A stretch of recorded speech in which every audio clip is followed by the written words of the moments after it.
네, 좋습니다. 네, 여러분 안녕하십니까? 반갑습니다. 4월 말이 돼가지고 원 포인트 레슨 시작하도록 하겠습니다. 여러분들이 궁금해하는 토픽을 하나씩 정해가지고 몇 번 더 해볼 예정이고요.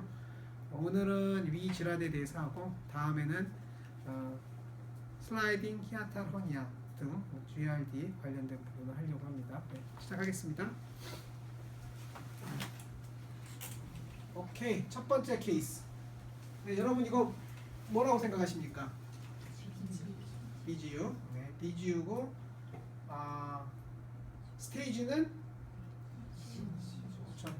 힐링 스테이지죠. 그래서 이 환자는 처음에는 이렇게 큰 왼쪽에 보이는 것처럼 큰 궤양이 있다가 이제 저 상태로 이제 오는 사람도 드물거든요. 왜냐하면 저런 게 발견되면 바로 약을 드려요. 다 어느 내시경실이나 다 약을 드려요.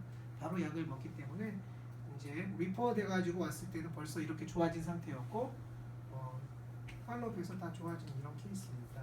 그래서 우리는 처음에 액티브 얼서를 잘 못 보거든요. 대학병원에서 트레이닝 받는 경우에는. 그래서 처음 오시면 항상 옛날 사진 내시경 첫 번째 내시경에서 무슨 소견이었는지 위암도 그렇고 궤양도 그렇고 꼭 자꾸 봐야지 나중에 현장에서 프랙티스 할 때 좀 도움이 되는 거죠. 맨날 이 두 번째 사진만 보고 있다가 첫 번째 사진 보면은 무조건 암으로 진단을 붙이게 돼 있어요. 그렇죠? 한 번도 가본 적이 없으니까 이걸 잘 보셔야 됩니다. 이 환자는 뭐라고 생각하십니까? 네, 아데노마일 수도 있고 아니면 어울리 캔서일 수도 있고. 그래서 이 환자는 어울리 캔서가 나왔고요. 2.1cm 파필라리 타입의 아데노카시노가 나왔네요. 좋습니다. 다음, 이거는 뭐라고 생각하세요? 저 기스트이겠죠? 오늘 그 목요 집담에서 나왔듯이 그 기스트하고 감별해야 되는 게 림포마일 수 있는데요. 보통은 기스트는 조금 더 볼처럼 동그랗게 생긴데 가운데 깊은 궤양이 생기는 거. 이거는 항상 기스트예요. 림포마는 그렇게 생기는 경우가 거의 없어요. 조금 더 왠지 SMT처럼 보이는데 중앙에 함몰부가 넓고 좀 더 낮고 언급 보면 보만 타입 2 비슷하게 보이는 거거든요. 그래서 이렇게 보이면 푼두스에 저게 보이면 저거는 99% 기스트. 그래서 이 환자도 실제로 기스트가 나왔고요. 오늘 굉장히 어그레시브했네요. 이렇게 하이 파워 필드당 69개씩 마이토시스가 있는 경우는 굉장히 드문데 또 굉장히 어그레시브한 기스트가 나왔습니다. 이 환자는 어떻게 생각하세요? 두 가지가 섞여 있거든요. 30년간 인터미턴트하게 출혈을 하였다.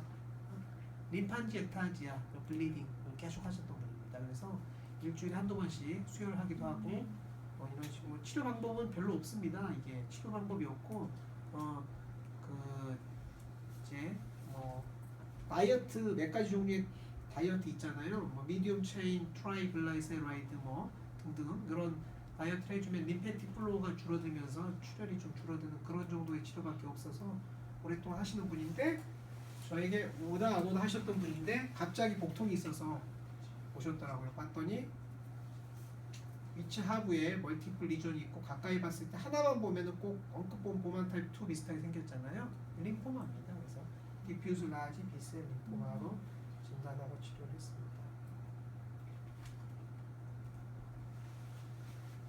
출혈로 오신 분입니다. 포레스트 클래시피케이션은 2A 익스포즈드 베슬. 그래서 이건 쉬운 케이스니까요. 이렇게 익스포즈드 베슬이고요. 이거는 어떤 소견입니까? 아래쪽을 봐야 되는데요. 위 전정부는 깨끗하고 위체부의 폴드에 하이프레미아만 쫙 보이잖아요. 그러면은 언급 보면 이제 헬리코박터 가스트라이티스하고 비슷하지만 좀 달라요. 헬리코박터 가스트라이티스는 좀 군데군데 빨갛게 디퓨즈 레드니스처럼 보이는 거. 포탈 하이퍼텐시브는 폴드의 탑이 주로 빨갛게 주로 많이 보이거든요. 이게 포탈 하이퍼텐시브 가스트로패스. 근데 클리니컬하게 다 포탈 하이퍼텐션이 있는 거거든요. 시로시스가 있거나 뭔가 그걸 잘 고려해서 진단하면 되고요. 그리고 조직 검사하고 뭐가 필요 없습니다. 그냥 내시경으로 포탈 하이퍼텐시브 가스트로패스. 이 환자는 70대 남자인데 조직 검사에서 하이퍼플라스틱 가스트라이티스 나왔습니다. 어떻게 하시겠습니까?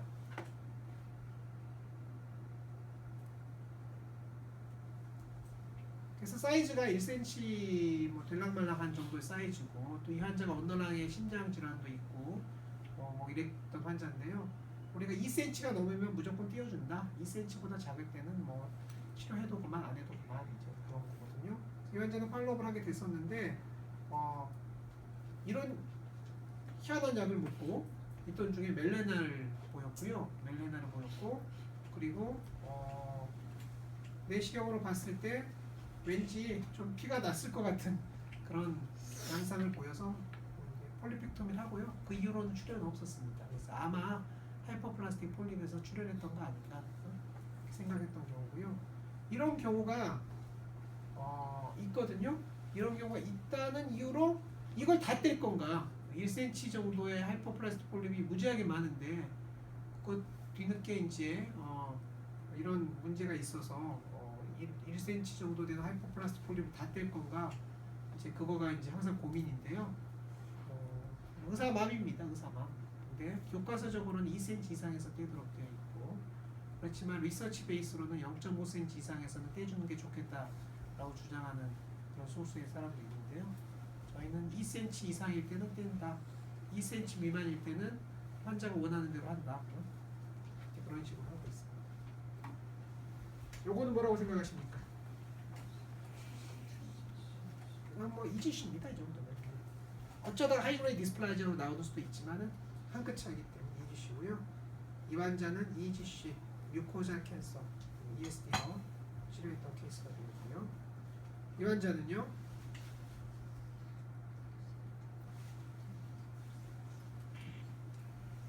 암으로 진통제 드시던 분의 복통이다.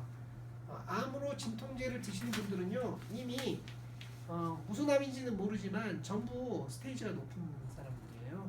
그래서 스테이지가 높은 암이 있고 위에 뭐가 생겨가지고 위 가지고 추가 치료하는 경우는 거의 없어요. 그렇죠? 그래서 암인지 아닌지가 사실 별로 중요한 환자는 아닙니다. 별로 중요한 환자는 아닌데 어쨌든 암으로 이 환자는 콜란지오카시노마로 멀티플 메타스타스가 있어서 NSAID를 드시던 분인데 이런 게 보이면은요 이게 암일 가능성을 고려해서 여러 개의 조직 검사를 하지는 말라는 얘기예요. 그래서 그냥 얼싸니까 조직 검사를 하더라도 그냥 한두 개만 하고 마는 거지. 사실 이 환자가 서로 암이라고 하더라도 해드릴 게 없거든요. 그래서 내시경 하는 사람 입장에서는 그냥 NSAID 드시는 분이니까 조직 검사 안 할 수도 있고요. 안 하기는 좀 뭐하니까 한두 개 그냥 하고 마는 거지. 암을 감별해야 되겠다. 뭐 6개, 8개 이렇게 조직 검사 할 이유 하나도 없습니다. 실제로도 전혀 아니고요. 그래서 이 환자는 약을 근데 끊을 수도 없었어요. 그래서 이 약 쓰다가 저 약 쓰다가 하는데 나중에 더 아파가지고 한 번 더 내시경 했는데도 막 그 약이 있고 그러거든요. BPI도 쓰고 뭐 또 하고 하지만은 통증 조절 때문에 뭐 이런 식으로 어느 정도 그 약이 있지만 계속 하는 수밖에 없다. 그러고요. 네, 이건 뭐라고 생각하십니까?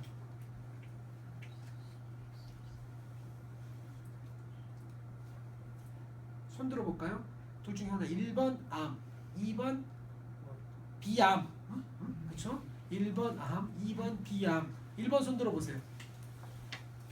오케이, 내려보고 2번. 좋습니다. 한 3대1 정도의 비율로 암이 많았는데 이 환자는 비나인이었어요. 비나인 게스트릭 얼서. 그래서 크다고 암은 아니다. 크다고 암은 아니다. 비나인이라고 생각하고 다시 보면 엣지는 비교적 깨끗한 편인 거잖아요. 약간 깨끗한 편이고 아큐트한 세팅으로 피도 좀 나고 이제 이랬던 거라고 보면 됩니다. 통증도 급성 통증이 있어요. 보통 이런 사람들은 통증이 암인지 아닌지를 구분하는 중요한 요인은 아니지만 급성 통증으로 온 사람이 아큐트 얼서나 보만 타입 2 같은 거 감별이 어려운 상황이 되면 아큐트 얼서인 경우가 많죠. 그냥 급성 통증으로 오신 분이니까. 이 사람은 그런 분이셨고요. 근데 이미 올 때 좋아져 있었어요. 그래서 우리한테 왔을 때는 이렇게 돼 있었어요. 그렇죠? 그럼 비나인 게스트릭 얼서구나 알았는데 요것만 보지 마시고 자세히 봤더니 밑에 암이 있었던 거예요. 밑에.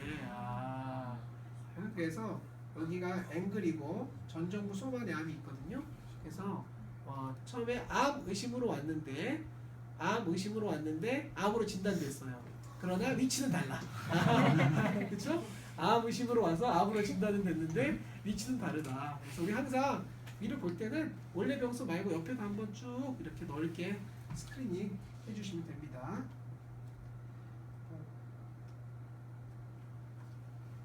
이거는 조금 전에 우리 디스커션 했던 케이스하고 almost 똑같이 생겼죠. 위 전정부소만에 점막이 찌글찌글하고 발적이 돼 있고 그런데 가운데가 조금 파여 있는 부분이 있는데 조직 검사에서 꽝이 나왔다. 이 환자도 뭐 똑같이 좋아졌어요. 원래 저 부분이 제 생각인데 그 기계적인 자극이 많아요. 프리파일로릭 엔트롬.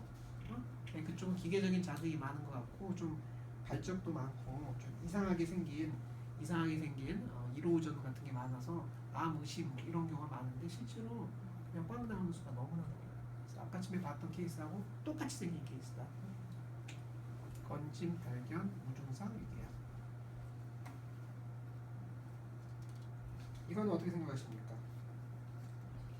이거는 이제 폭을 형성하긴 했지만 이 백그라운드 위 벽은 거의 깨끗하지 않아요.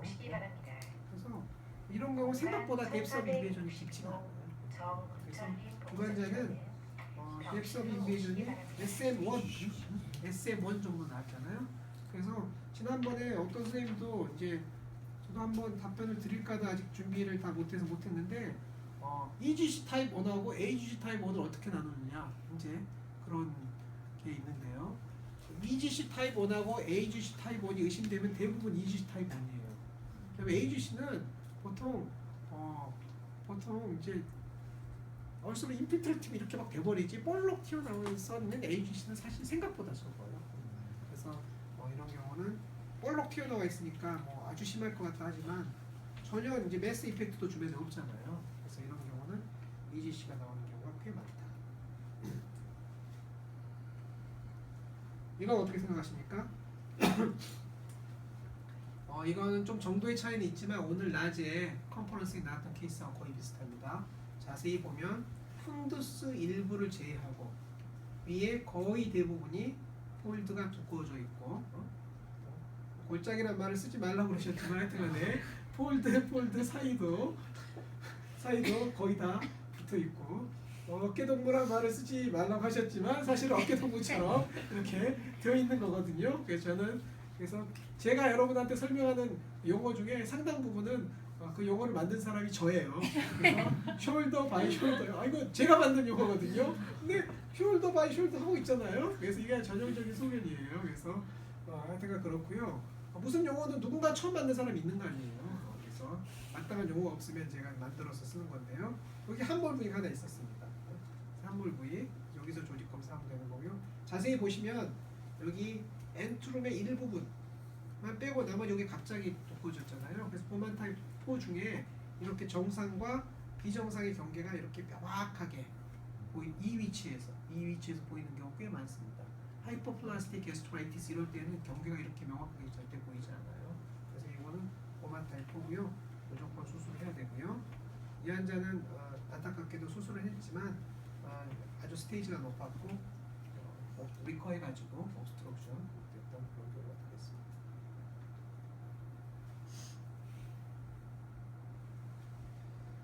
폴립인데 하이퍼플라스틱 폴립 치고는 좀 유난히 빨갛다 뭐 이런 경우고요.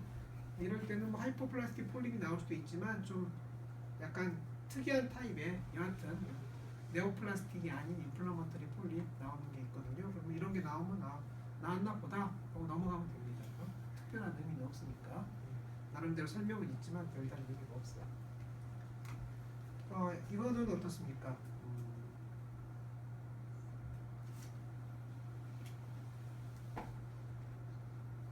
그래서 ESD를 했고요. 했더니 뎁스 오브 인베이전이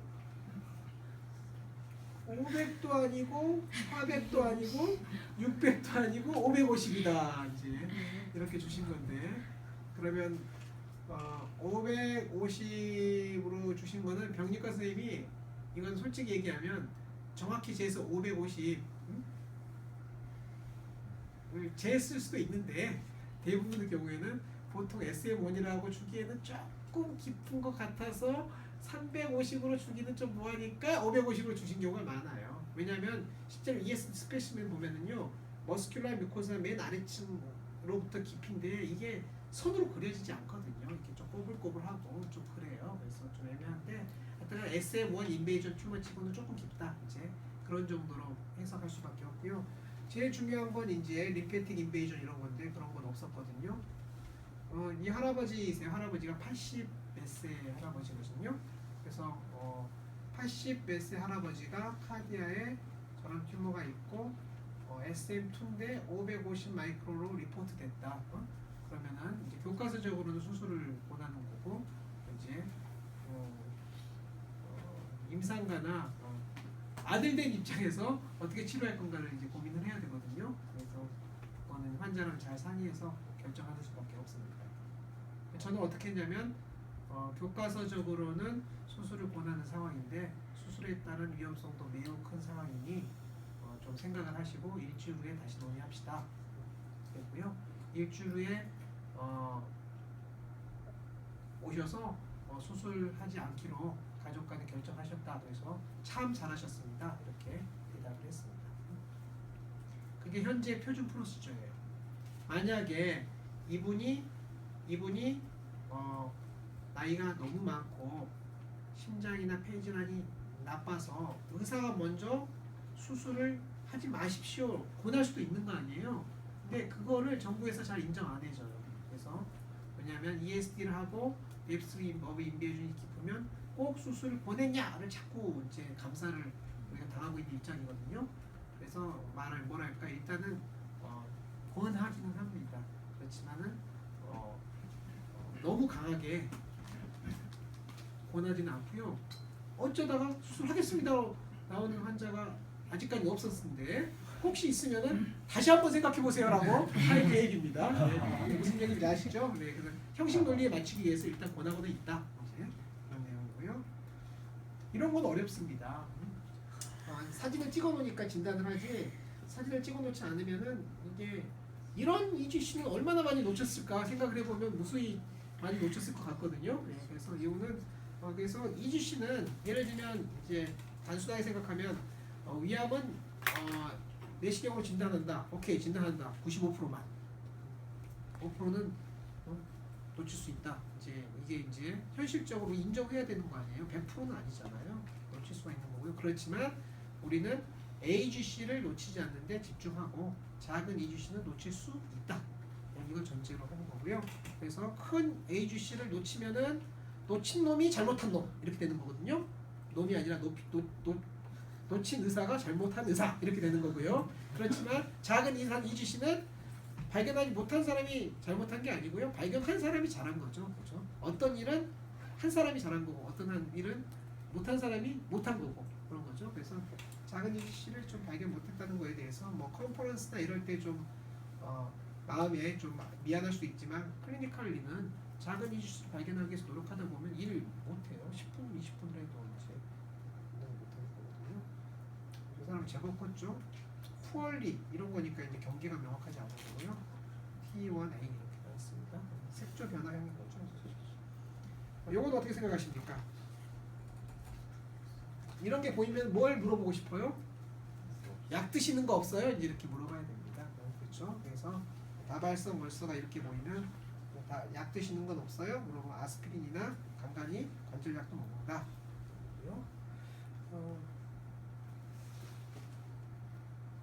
이거는 컨퍼런스에 냈으니까 그렇지 저 같으면 발견 못했을 것 같아요. 저 같으면 발견 못했을 것 같고요. 어떤 위암은 내시경을 20년쯤 한 사람이 더 잘 발견하는 위암도 있거든요. 어떤 위암은 특이한 종류의 보만타이포나 특이한 종류의 뭐 그런 거는. 근데 어떤 위암은 내시경 시작한 지 6개월 이내에 잘 발견하는 위암도 있어요. 그래서 이런 위암은 보통 취프 선생님이 펠로우 2년차 선생님보다 더 잘 발견하는 종류의 위암이에요. 그래서 무슨 얘기인지 알죠? 네, 이게 보통 그렇습니다. 그래서 제가 사진을 이렇게 찍어놔서 그렇지 다른 사진 보면 뭐 전혀 정상처럼 보이는 거죠. 그런데 그렇게 나왔고요. 약간의 색조 변화가 있는 걸 봐가지고 조직 검사 가서 결국 수술까지 했는데 시그널 링셀 카시노마 2.1cm 라미나 프로프리아 이렇게 나왔습니다. 그래서 이런 거는 이제 제가 얘기 드렸듯이 발견한 분이 잘한 거, 발견 못했다고 블레임하지는 않습니다. 이런 내용 되겠습니다. 오케이? 이거는 뭔가요? 안지오디스플라지아. 안지오디스플라지아하고 유난히 그 할로가 조금 더 선명하게 보이잖아요. 할로가 선명하게 보여서 이제 안지오디스플라지아하고 멀티플로 있는 경우가 많이 있는데, 안지오디스플라지아를 조직 검사하면 어떻게 되느냐 이제 이거 물어보는 사람이 있거든요. 어떻게 될 것 같아요? 피가 엄청 많이 난다. 1번. 피가 조금 나다 멎는다. 2번. 1번일 것 같은 사람. 2번일 것 같은 사람. 그래요.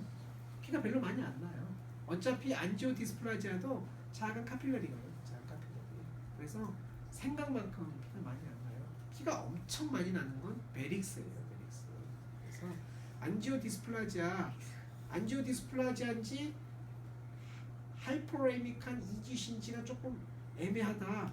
조직 검사 할까 말까 고민을 하면 돼요. 그냥 서로 안지오플라지아 하더라도 대단한 출혈은 발생하지 않아요. 다 약간 피가 나다 많이. 오케이? 됐고요. 그다음에 요거는 AGML. 그래서 AGML에 대해서 우리가 조직 검사 할까 말까 지난번에 잠깐 논의했는데요. 여러 가지 이유로 조직 검사가 암이 아닌데 암 의심으로 나올 즉 이제 리액티브 아티피아가 심하게 나올 위험이 있긴 하지만 그래도 우리나라 엔도스코피 컬처상 조직 검사 한두 개는 해주는 게 좋겠다. 그러면 아니 이렇게 돼 있는데 도대체 어디서 조직 검사하란 말이냐? 이럴 때는 아무데나 아무데나고요. 보통은요 제일 하기 쉬운 데서 그냥 하면 돼요. 제일 하기 쉬운 데서 어디나 해도 마찬가지니까 대단한 암은 아니다 정도 확인해 주면 되기 때문에. 이거는 내시경 퀴즈에서 나왔던 문제지. 그래서 다들 기억하시는지 모르지만 AGC였어요. AGC였고 크기는 6.5 곱하기 4.5cm. 그러면 6cm가 무슨 의미가 있느냐? 스토막이 몇 cm죠? 스토막?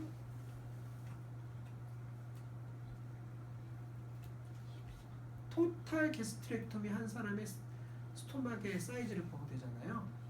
그래서 위가 제일 작은 사람은 15cm, 위가 제일 큰 사람은 23cm. 보통 18cm로 우리는 보고 있어요. 18cm 소만을 따라서 18cm. 그러면 3분의 1은 그러니까 6cm잖아요. 그래서 우리가 위각이 어디냐? 파일로루스로부터 6cm 상방이다 이렇게 생각하는 거고요. 그래서 6cm부터 카디아까지가 또 12cm고 그거를 이제 세수로 나눠가지고 로바디, 미드바디, 하이바디 이렇게 얘기하는 거잖아요. 그러니까 이 6cm라는 건 위에 3분의 1 정도 된다는 얘기예요. 그렇죠? 네.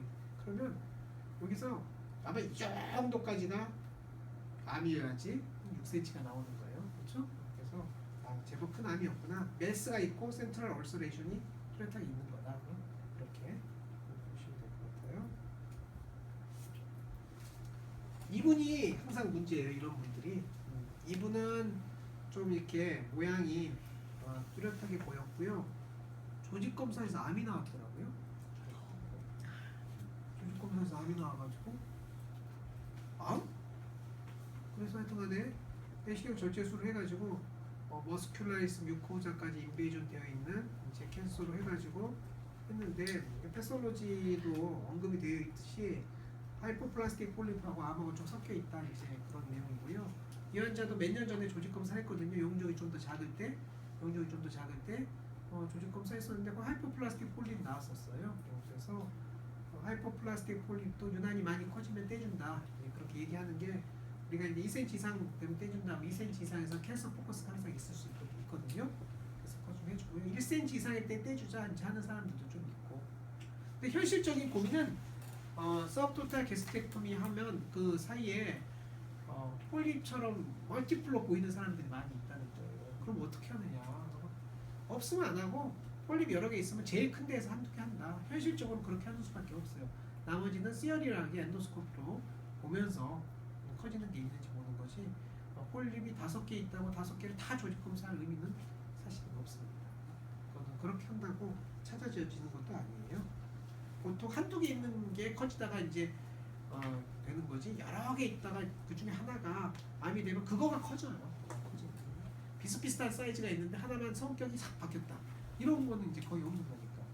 그래서 지나치게 많은 조직 검사가 필요하지 않지만 하나의 도미넌트한 썸띵이 있다. 그런 거 하시면 돼요. 이거는 뭐 이주시인 거 다 할 수 있죠. 이주시엔 여러 가지 클루 중에 보면은 이게 이제 여기에 병이 있는 건데요. 자세히 보면 이게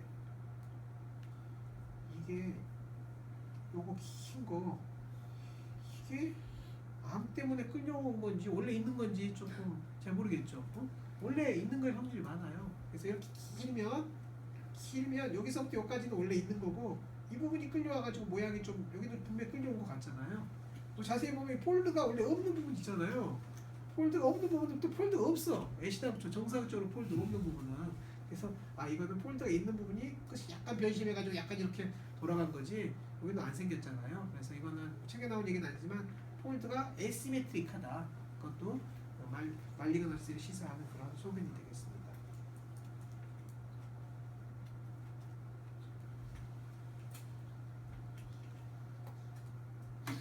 근데 이런 거는 진단이 어려워요. 우리가 위각에 오돌토돌하면은 이게 메타플라스틱 가스트라이티스인지 아니면은 뭐 선종인지 암인지 알기 어렵잖아요. 이게 제일 좋은 사진이던데 보신 분이 좀 이상하다고 생각해서 조직 검사를 했고요. 조직 검사에서 네오 아데노마터스 리전이 나와가지고요. ESD 했고 튜블라 아데노마 위트 하이브리드 디스플라지아 컴플리트 리섹션 돼서 근데 이 정도 소견이었어요. 요거와 비슷한 건 너무 많잖아요. 그래서 내시경을 자세히 보다가 가장 심스러운 가장 도미넌트한 데 있으면 조직 검사를 하는 수밖에 없습니다. 그러면 메타플라스틱 가스트라이티스가 심한 사람들은 이상한 곳이 30개쯤 된다. 그러면 그 30개 조직 검사를 할 수 있겠습니까? 예를 들면 1번부터 30개까지 했어요. 그러면 27번이 암이 나왔어요. 그럼 다시 보면 찾을 수 있을까요? 찾지도 못해요. 어차피 찾을 수도 없어요. 그래서 우리가 이제 대략적으로 생각하는 가이드라인은 너무 많이 해봤자 찾을 수도 없고 그러면은 지쳐가지고 그 다음 환자는 또 큰 암도 놓칠 수도 있어요. 앞에 환자 하다 지쳐가지고요. 그래가지고 너무 애매하면 시어리얼 팔로우를 하면 1년 후에 팔로우 잘하면 되는 거지. 지금 그럼 예를 들어서 30개 조직 검사 한 대가 없으면은 자신할 수 있어. 그 옆에 있을 수도 있잖아요. 어차피 많이 한다고 다 해결되는 것도 아니에요. 그래서 우리는 대략적으로 가지고 있는 가이드는 여러 곳 하고 싶어도 4개만 한다. 진짜 여러 곳 하고 싶을 때 4곳을 한다. 4곳 이상은 하지 마세요. 4곳 이상 해야 되면 해도 찾을 수가 없어. 1, 2, 3, 4, 5, 6, 7, 8, 9 하나 이렇게 하시는 분이 있는데 그거는 별 의미가 없습니다. 팔로우 해가지고 찾아야지. 이렇게 해서 환자한테 도움이 될 거고요. 이분은 리트로플렉션 사진이 좋은 게 없어서 좀 미안하긴 한데 히아타 허니아도 뚜렷하게 있지 않는데 카디아 부분에 이렇게 마치 센티넬 폴립처럼 이렇게 보이는데 이게 조직 검사 하기 전이고 첫 내시경이거든요. 첫 내시경 하신 분이 잘 봤어요. 하이포플라스틱 폴립처럼 튀어나왔지만 약간 세사일하고 좀 볼록 튀어나온 부분이고 가운데에도 좀 움푹 들어가 있고 뭔가 좀 이상하다 느낌을 가져서 조직 검사를 하셨다고 했습니다. 그래서 저희가 의뢰받았을 때는 이런 모양이었고요. 그래서 내시경 전체 수를 했고 패톨로지는 12mm MMR 컴플리트 리섹션 나와가지고요. 참 다행이다 이렇게 생각을 했습니다. 그리고 아까 집에 설명을 했지만은 이게 이제 문제인데 이 카디아의 한 절반 이상은 엔도스코피 리섹션을 한 셈이거든요. 절반 이상은 서컴프런스 절반 이상을 한 셈인데 그러면은 약간 좁아질 수도 있어요. 있어서 저 환자도 쇼코스로 30, 20, 15 해가지고 일주일씩 해가지고 4주 식도암의 4주 절반인 4주 코스로 해서 이제 스테로이드 좀 드렸었고요. 다행히 별 증상 없이 그 이후 괜찮거든요. 그래서 스테로이드를 쓰고 있는데 연구 결과에 의하면 위는 스테로이드 효과가 그렇게 뚜렷하지 않다라고 되어 있어요. 근데 해보면 좀 도움이 되는 것 같아요. 그래서 일단 좀 쓰고는 있습니다. 셀렉티브하게. 그래서 이제 합병증은 거의 없어요. 스테로이드 30, 20, 15를 일주일씩 쓴다고 해서 거의 없고 2주 쓸 때는 조금 용량이 많긴 한데 그래서 이제 감염내과 선생님은 박트림을 좀 써줘야 되는 상황은 아닌가 그런 얘기를 하는 분도 있지만 실제로 박트림을 쓰는 소화기내과 의사는 아무도 없는 것 같고요. 일본에서도 안 쓰는 것 같고 케이스 리포트로 무슨 언커먼 인펙션이 있었다라는 경우를 한두 개 보고는 있습니다. 그래서 4주 코스는 좀 그렇고 2주 이제 2개월 코스는 좀 그렇다 치더라도 4주 코스 가지고는 안티바이오틱 프로필락시스를 할 필요는 없겠다 이렇게 생각하고 있고요. 부작용은 한 번도 없었는데 스테로이드 그 2주 내지 4주 사이코시스가 왔던 환자가 한 명 있었다고 제가 들었습니다. 그 정도 용량 가지고 그런 경우도 있었다. 오케이? 이 환자는 이런 게 제일 걱정이에요. 아까 전에 그 선생님이 얘기한 것도 이런 건데 분명히 점막병수가 있잖아요. 여기만 병이지 사실 여기는 또 병이 아니거든요. 분명히 점막병수가 있잖아요. 그래서 이제 조직 검사에서 암으로 나온 거고요. 이제 이 프락시말 스토막 특히 이제 카디아 쪽의 종양은 언급 보기에 2주씩 같아도 생각보다 깊은 경우가 많아요. 그리고 수술해 보면 림프노드로 가 있는 경우도 제법 많고 그래서 이 환자도 제법 깊게 나왔어요. 머스큘러리스 프로프리아까지 인베이전이 되어 있는 그래서 AGC였거든요. AGC. 다음 마지막. 이런 거 굉장히 많이 보이거든요. 이런 거 굉장히 많이 보이는데 이거는 아픈 것도 아니고 그냥 미란입니다. 이런 게 여러 개 있으면 그냥 놔둬도 되고요. 딱 하나 보인다. 딱 하나 보이면 우리가 싱글 이로우전 이렇게 써놓고 이게 혹시 싱글 이로우전은 네오플라지아 할 수 있다. 그렇지만 이건 전혀 네오플라지아 같지 않잖아요. 주변에 빨갛고 방금 긁히는 상처 같잖아요. 그래도 조직 검사 한두 개만 그냥 해주는 거 싱글로 있으니까 그 이유로. 그래서 추정 내시를 했는데 전혀 아무데도 없는 그런 게 나왔습니다. 그래서 오늘 이렇게 요까지가 제가 준비한 정리입니다. 질문. 오늘 했던 얘기나 아니면 다른 얘기 좀. 네, 질문하세요. 시간이 좀 괜찮습니다. 지금 그 ESD 하고 난 뒤에 이렇게 세컨퍼런셜하게 ESD 하고 난 뒤에 그 유착을 방지하기 위해서 스테로이드를 쓴다고 하셨는데 혹시 PPI랑 같이 주는 게 맞는 건지 그렇다면 혹시 이렇게 서로 이렇게 상충되는 그런 건 있는지 여쭤보죠. 네, 매우 좋은 질문이라고 생각합니다. 그래서 PPI는 좋은 약이에요. 좋은 약인데 너무 강한 약이에요. 그래서 PPI는 오버힐링을 일으켜요. 오버힐링. 그래서 예를 들면 듀오데나 얼서 환자가 왔는데 듀오데나 얼서가 좀 심하다. 그럴 때는 경험 많은 의사들은 PPI를 쓰지 않고 H2 리셉터 안타고니스트를 대신 쓰기도 합니다. 왜냐하면 얼서가 깊은데 빠른 속도로 힐링이 되면 오버힐링에 의한 스테노시스가 분명히 가능하거든요. 그래서 오버힐링 스테노시스가 가능하고요. ESD도 아티피셜 얼서가 생기는 거잖아요. 그래서 서컴퍼런셜하게 커팅이 돼가지고 스테로이드를 써서 이제 파이브로시스는 억제시킨다는 측면도 있고요. 그래서 아마 태어나는 환자들 보면 PPI 대신 H2 리셉터 안타고니스트를 주십시오라고 처방하는 예도 있습니다. 그래서 현재 그거는 공식은 아니에요. 그래서 의사들이 선생님 말씀하신 것처럼 상황에 따라서 PPI 대신 H2 리셉터 안타고니스트를 처방하기도 합니다. 아티피셜 얼서하고 펩틱 얼서하고는 좀 달라요. 펩틱 얼서는 얼서가 생겼지만 주변이 인플로메이션이 많이 있는 거거든요.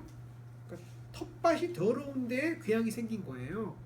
그것도 저절로 많이 아물거든요. 사람이 이제 큐어할 수 있는 능력이 있잖아요. 또 음식 조짐하고 뭐 헬리코박터가 없애고 나면 나머지도 없어진다거나 저절로 좋아지거든요. 아티피셜 얼서는요 주변이 깨끗해요.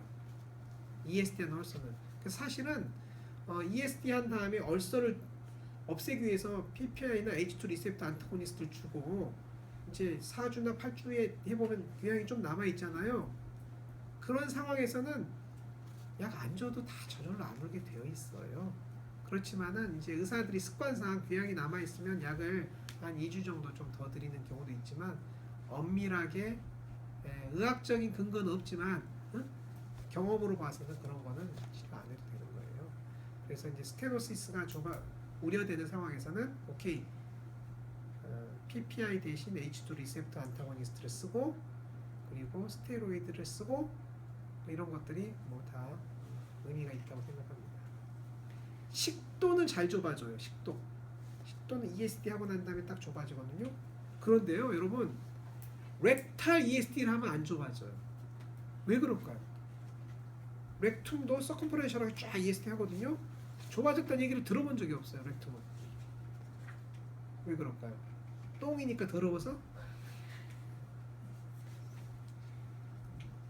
똥 때문에 혹시 매스 이펙트로 걸려주시는 건가요? 잠깐만. 똥 때문에 어떤 매스 이펙트요? 똥이 이제 좀 착각했는데요. 똥이 렉툼에 모여 있으면서 그게 매스 이펙트로 좀 걸려줄 거라고 생각을 했는데 데피케이션 할 때만 렉툼 쪽으로 똥이 내려오니까 아닌 것 같아요. 아니 근데 그게 선생님이 말한 가설이 맞아요. 식도는요 항상 비어 있어요. 음식이 식도에 남아 있는 수가 없거든요. 그래서 좁아져 있어요. 근데 평소에 좁아져 있거든요. ESD 하고 난 다음에 힐링 되려고 하는데 식도가 이렇게 좁아져 있잖아요. 그 상태로 굳어버리는 거예요.